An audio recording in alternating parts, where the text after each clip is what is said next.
उपवास म्हटलं तर काय बनवायचं प्रश्न तर असतो. तर आज आपण एका साहित्यापासून उपवासाची पुरी तयार करणार. काय म्हटलं एका साहित्यापासून तर हो.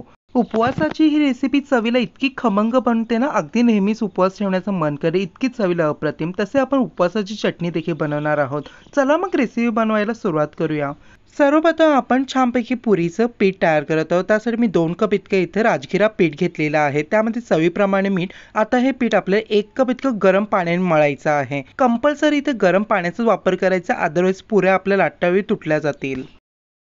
हे बघा 2 मिनिटांनंतर पाहू शकता चपातीसारखं कणिक मी इथे मळून घेतलेलं आहे. तर कणकेला आपल्याला छानपैकी 2 मोठे चमच इतकं तेलाने छानपैकी पुन्हा एकदा 1 मिनिटाकरता मळायचं आहे.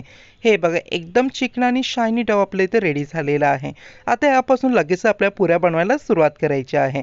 अगदी झटपट रेसिपी आहे, कोणीही सहज बनवू शकतो आणि सगळ्यात मुख्य म्हणजे तुमच्याकडे राजगिरा पीठ असेल तर त्याने लगेच तुमची ही रेसिपी तयार होईल. हे बघा छानपैकी पिठामधून गोळा काढून आपल्याला छानपैकी तेलामध्ये किंवा सुक्या पिठामध्ये डस्ट करून या पद्धतीने आपल्याला छानपैकी लाटून घ्यायचं आहे. आता सेम गोल गरगरीत आकार येण्यासाठी डब्याचा वापर केलेला आहे. पुरी आपली मस्त अशी रेडी झालेली आहे. थोडी जाडसरच पुरी ठेवायची म्हणजे लगेच फुगली जाते. एकदम गरम तेलामध्ये पुरी फ्राय करायची. अगदी 30 सेकंदामध्ये पुरी फ्राय होते. व्हिडिओमध्ये पाहू शकता म्हणजे तुमच्या देखील पुऱ्या अशाच गोल गरगरीत अशा टम्म फुलल्या जातील आणि अगदी दोन्ही साईडने आपल्याला गोल्डन ब्राऊन होईपर्यंत पुरी आपल्या आलटी-पलटी करत फ्राय करायची आहे. नक्की म्हणजे तुम्ही एका साहित्यापासून अवघ्या 5 मिनिटात तयार होणारी पुरीची रेसिपी ट्राय करून बघा. अगदी तुम्हाला प्रचंड आवडतील. पुरी दोन्ही साईडने गोल्डन ब्राऊन झाली की प्लेटमध्ये डिश आउट करायची आहे.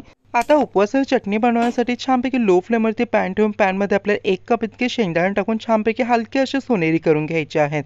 हे बघा 2 मिनिटात पाहू शकता शेंगदाणा हलका असं गोल्डन ब्राऊन झालं की गॅस बंद करून देऊन शेंगदाणे थंड करून मिक्सर जारमध्ये ॲड करायचे आहेत. त्याचप्रमाणे आपल्याला 5 ते 6 हिरव्या मिरच्या ॲड करायच्या, अर्धा कप पाणी ॲड करायचं आहे आणि वाटून घ्यायचं आहे. मिरची मी इथं थोडी जास्त वापरलेली आहे कारण की मला स्पायसी चटणी बनवायची आहे. या पद्धतीने भरडचं मिश्रण वाटायचं आहे. आता तडका देण्यासाठी छानपैकी आपल्या पॅनमध्ये तेल ॲड करायचं, कढीपत्ता ॲड करायचं. छानपैकी तयार केलेली चटणी आपल्याला ॲड करून द्यायची आहे. आता चटणीमध्ये आपल्याला चवीप्रमाणे मीठ ॲड करून छानपैकी तडक्यामध्ये मिक्स करायचे आहे.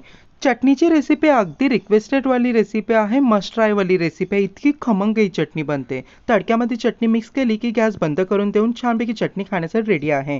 सो मंडळी गरमागरम पुरी आणि त्यासोबत चटणी म्हटलं तर अगदी तुमचं उपवास साध्य झालं म्हटलं.